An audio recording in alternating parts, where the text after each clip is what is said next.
একটা মানুষের ওপর আপনি যদি প্রতিদিনই কোনো না কোনো কারণে রাগ দেখান, তাহলে সেই মানুষটার কাছে আপনার রাগের মূল্যটা ধীরে ধীরে কমতে শুরু করে।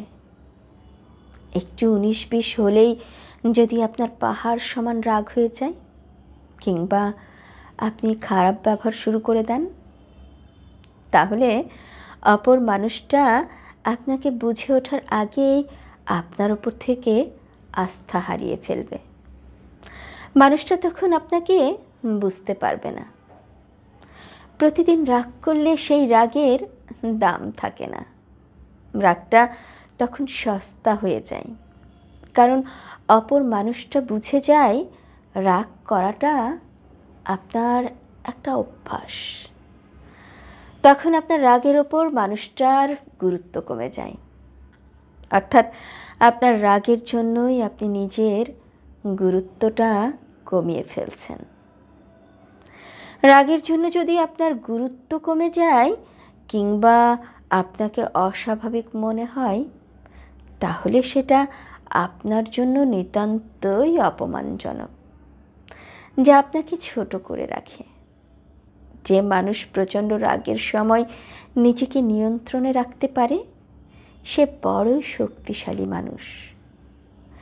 ছোটোখাটো বিষয়ে রাগ না দেখিয়ে তাই নিজেকে শান্ত রাখুন।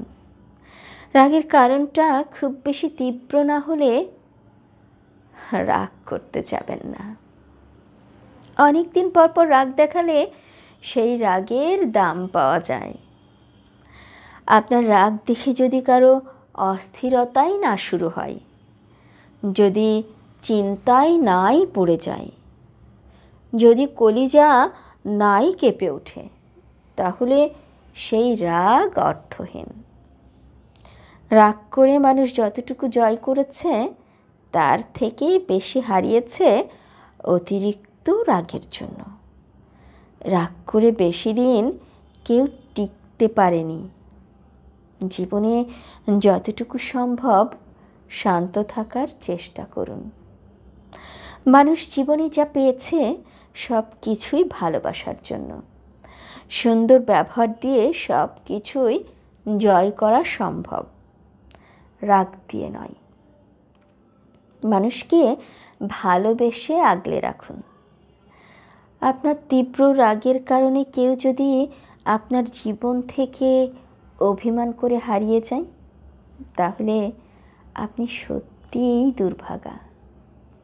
তাই হারাতে নয়, জয় করতে শিখুন।